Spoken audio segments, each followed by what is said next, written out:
All right, good afternoon. Today we're going to talk about tonight's featured presentation, and it is a 1993 drama. I usually talk about, I've done horror reviews, but never talked about really anything else besides horror or sci-fi as far as reviews. This is a 1993 drama film, and the title is The Music of Chance. And this is, of course, the VHS.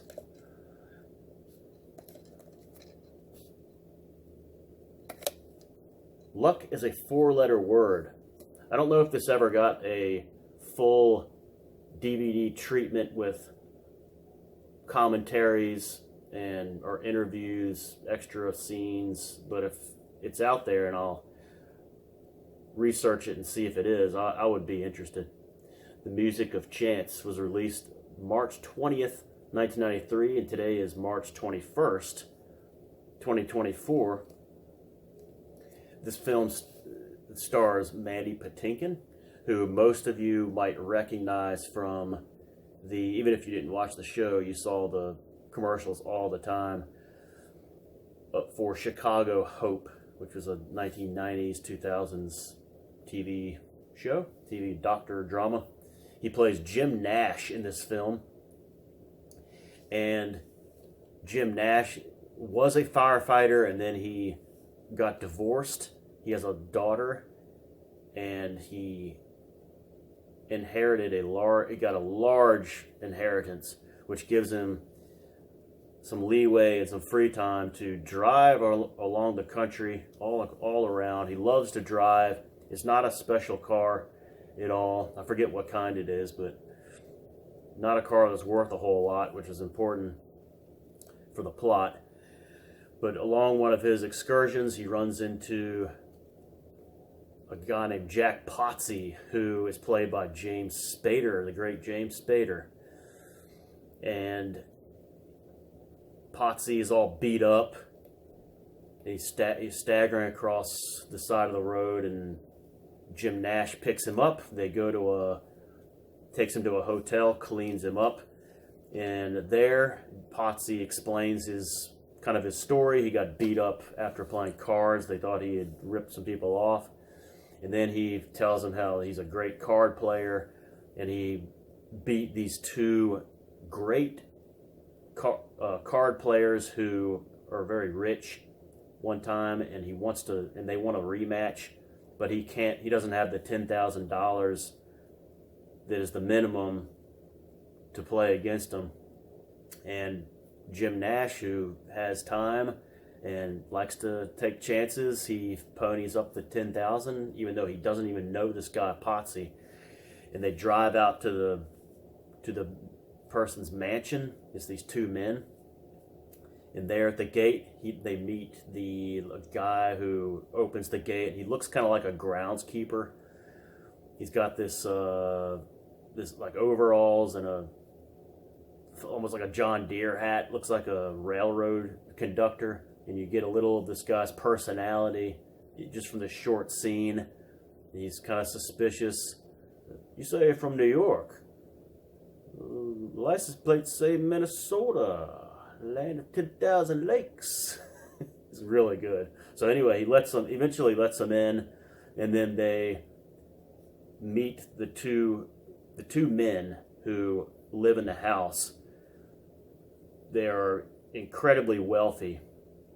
The mansion, I should say, they're incredibly wealthy, and this is a great pairing because it's two guys. It's Flower and Stone, and it's Bill Flower is played by Charles Durning. That's another recognizable face. We lost him in 2012, but this is a guy you would recognize even if you don't know the name. He's been in several movies. The one I remember him from was Dark Night of the Scarecrow, I think is the name of it, from like 1980 or 1979. It's a kind of a TV movie feel horror. I don't know if it was a TV movie or just kind of low budget that had a TV movie feel to it, but he was a bad guy in that. He's usually a heel in his movies. Ed Taylor likes to use that term. he's a great heel in so many movies, including this one. And his buddy is named Stone, Willie Stone, Willie, played by Joel Grey. And some of you might know who Joel Grey is. He's still alive. He's 92 years old, and he's an accomplished like Broadway actor. He's been in a lot of movies, a lot of Broadway type of things, and he's the father of Jennifer Grey, who was great in Ferris Bueller's Day Off. But they meet Flower and Stone for the rematch. But first, they have a little tour to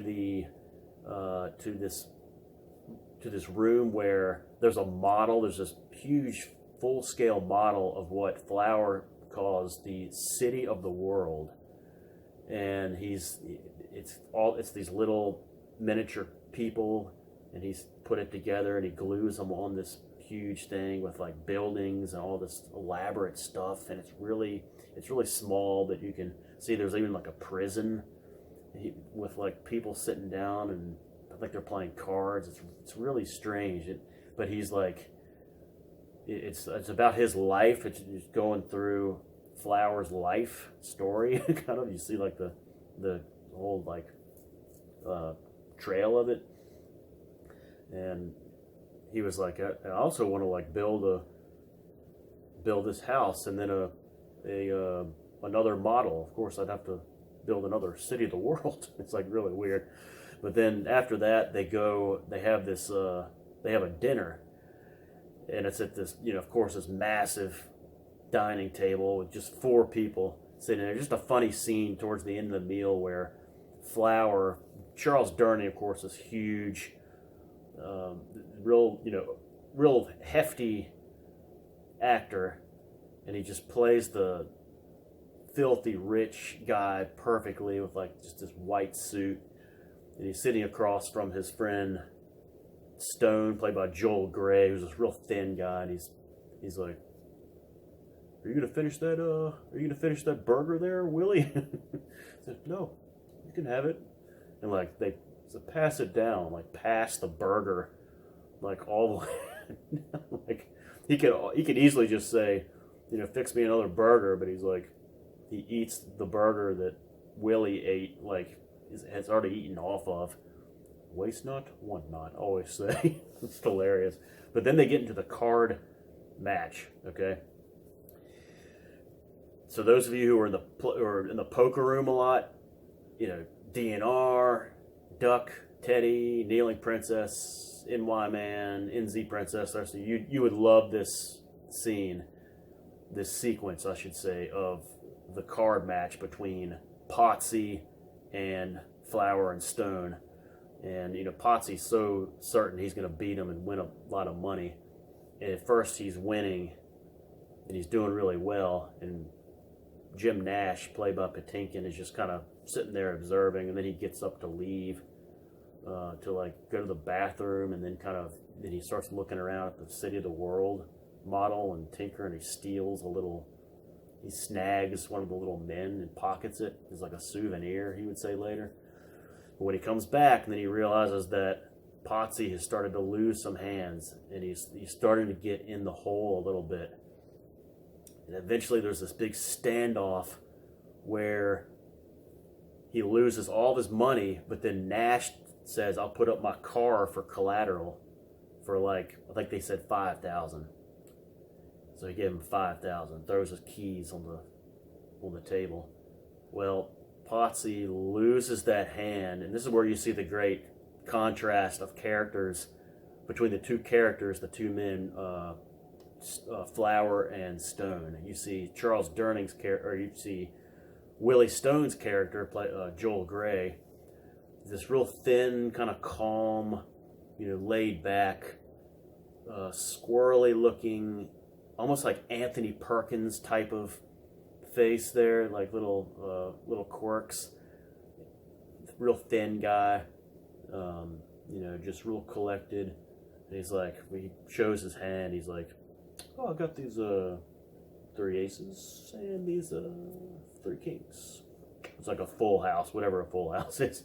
And then you see Durning, who's more like boisterous, more boorish, more outspoken. He's like, ha, you know, take that. You know, how are you gonna beat that? So they're screwed. And then Nash is like, well, or Potsy looks at Nash and goes, looks like we're walking home, buddy. So then they go for broke. They go double or nothing to get the car back or to owe them $10,000 on a straight cut of the cards. And Potsy loses the cut, which means he's 10 grand in the hole, which is the amount, that he had to pay at the beginning just to get into the card game. So they're 10 grand in the hole. And then it's funny because you see Durning's character. He's like, you guys try to walk out of here without paying us, well, let's just say the local chief of police, a good friend of mine.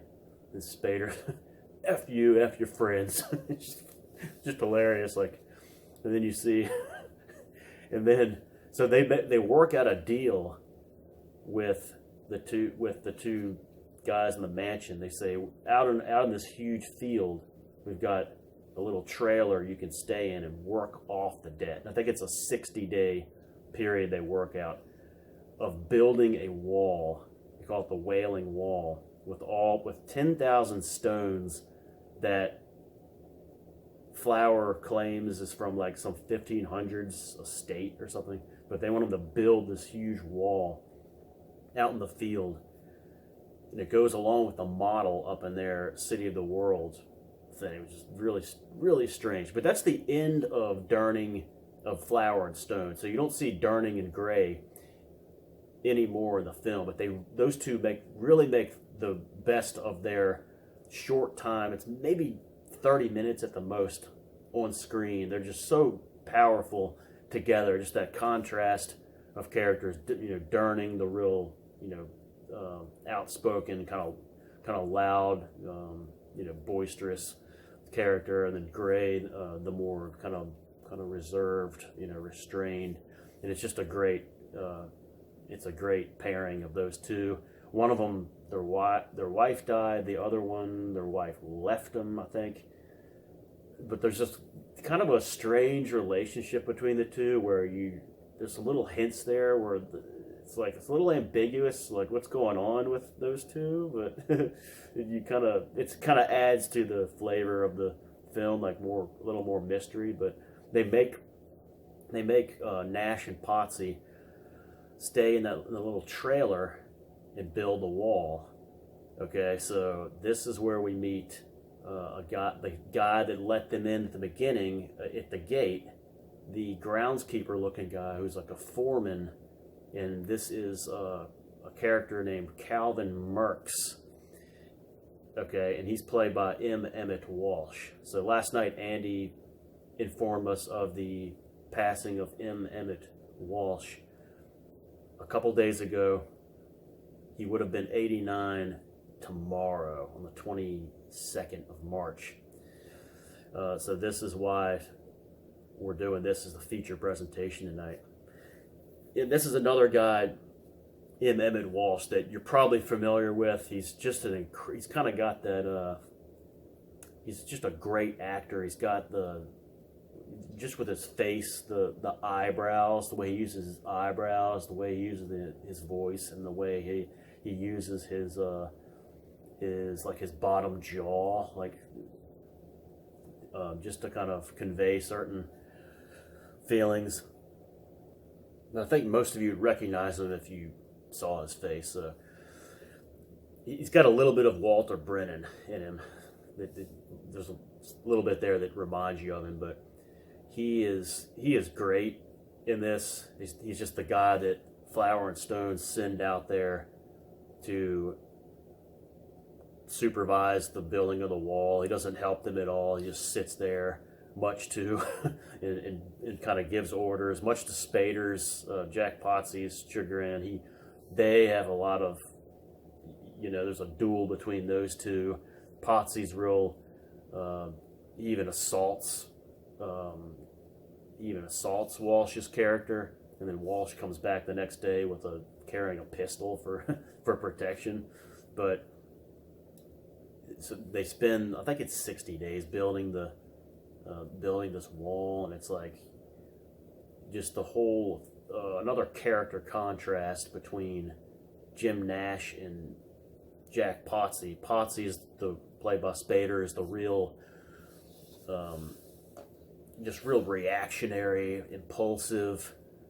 You don't even recognize him at first as being James Spader because he's got this mustache and he's got this dark hair. Not used to seeing, usually he's a blonde-headed guy, especially earlier, but he's got this New York accent that's very believable, by the way. So it sounds nothing like Spader, but again, just Spader showing his incredible range as an actor. If you've seen him in different films, he has a full breadth of playing different characters and doing it very well.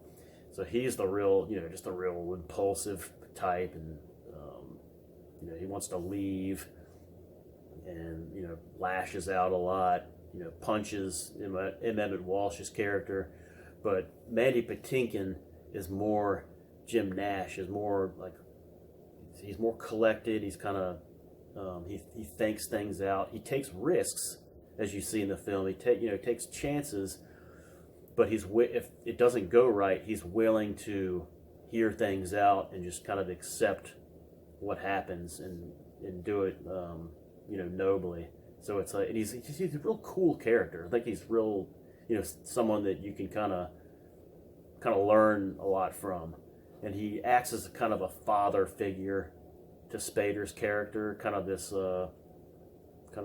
he only gives him one stern lecture at one point about his superstitions, about how he stole the little figure from the City of the Wall, and how it really made Spader think that caused me to lose the poker hands, and that's why we're in this predicament. So he gives him kind of a lecture there, but he acts as this real anchor to Spader's character, and that those two are just so awesome together. And they even have kind of this, you see that they form kind of a bond there, especially at the end. It's just really cool. And M. Emmett Walsh, of course, he gets into it with Spader's character, and M. Emmett Walsh is kind of representative of just fate. He's the fate that you face. It's usually bad. He's always coming back with bad news. It looks like we only have this little wheelbarrow to push the rocks today, and I got some bad news from the bosses. They never see the bosses. The only hint of the bosses, Flower and Stone, that you get after they beat them in the card game is when they cut back to the City of the World, and how you just show a hand kind of making the little wall on the City of the World model, which is really, really weird. It's like they're creating it to scale as it's actually going up in the yard, and it's just implied that that's probably Flower, Charles Durning, but you never see them anymore for the rest of the film, which adds to kind of a mystique of it. But M. Emmett Walsh, like I said, is really good in this movie, and when he goes at it, he clashes with Spader, he kind of develops an appreciation for Mandy Patinkin's character. You can tell he kind of has admiration for the way he handles himself, and then they even ask him out for a drink at the end. So what else? So let's spoil it. So Spader eventually, towards the end, decides to escape, but then he leaves, and Patinkin says, "I'm going to stay and finish the job," which is right along with his character. But the next day he sees Jack Potsy in the field, beaten to almost to death, and they take him to the hospital, but it's questionable, did he survive? So yeah, um, so you think that he's probably pretty much dead. So towards the end, we have some other actors in the movie. We have Samantha Mathis is the only female, besides the maid, which is played by Pearl something. I forget her last name, but she doesn't really have any lines. But Samantha Mathis plays Tiffany, the prostitute that they get towards the end. Of course, Mandy Patinkin's character doesn't do anything with her. He lets James Spader have her, but they have a little cake or something with the three of them, and this is where Mandy Patinkin gets to kind of show off his singing chops, because he's also he's also in real life, a Broadway kind of operatic singer, and he gets to sing a short number for the two as he's like holding this cake with candles, I think. So that's a really good little scene, but that's a short scene for Samantha Mathis. And the next day you have Emmett Walsh. It's really funny the way he's just sitting out in the yard with Mandy Patinkin. So did y'all have a good time last night? He's just like, yeah, we took the girl back to Atlantic City last night, just this morning or something. But you also have Christopher Penn in this movie, who's a very underrated actor. He plays the son-in-law of Calvin Merks of Emmett Walsh. He goes with them to play pool and drink when it's just Mandy Patinkin, Emmett Walsh, and Christopher Penn. They go hang out and have a few drinks to kind of bury the hatchet, as Emmett Walsh does. You have Christopher Penn in this, very short, but he's pretty effective in this. And then you have a little kid named it's Floyd's son and Emmett Walsh's grandson, Floyd Jr., who is played by a guy named Jordan Spainhour. This is his only movie credit. For all I know, he could have been in some commercials, but this is his only film, TV credit at all. But he has a pretty good role in this. There's some kind of shocking scenes where there's one shocking scene where Mandy Patinkin takes a spade and it slices the kid's throat, but it's just a kind of a fantasy thing. It's not real, and you see the kid like waving in a truck, and he thinks it's the kid. This is when James Spader is escaping, so he does have a pretty important role, the little kid. And also at the end, when Mandy Patinkin is driving his car back to the place, he intentionally wrecks the car. We think it's intentionally, and kills Christopher Penn and Emmett Walsh. But he escapes, and he's kind of hurt, but he's walking down his car is totaled. He's walking down the road, and then he sees this is at the end. He's picked up by just a random person, but the person is played by a guy named Paul Auster, who wrote The Music of Chance. The book came out in 1990, so it's a little cameo role there by Paul Auster. It's like, "Are you okay? Would you like a ride?" And that's all you see in it. And that's how the movie ends. Great actors in this movie, a wonderful drama, and a movie that you will never see a plot like this. It's a very unique type of plot. I highly recommend taking a shot at it. I think it's like 90 minutes, 92 minutes.